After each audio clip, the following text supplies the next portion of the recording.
જય જવાન જય કિસાન પોખરાજ વેરાયટી 30 દિવસ સુધીનું 25 થી 30 દિવસનો સમય થયો છે. આજે આ બટાકાની અંદર પ્રોબ્લેમની વાત કરીએ તો એક સફેદ ફૂગ જોવા મળી, સાથે સાથે માઇક્રોરાઇઝ આપેલું છે એટલે મૂળ તંતુનો તો અભાવ છે જ નહીં. છોડનો ગ્રોથ પણ જોઈએ એવો સારો છે.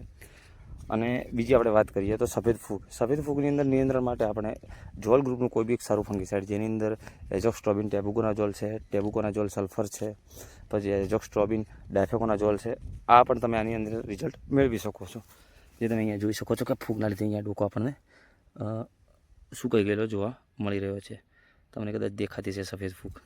તો હાલમાં સફેદ ફૂગ આવવાનું કારણ તો મોસ્ટ ઓફલી એટમોસ્ફિયર આધાર રાખતો હોય છે.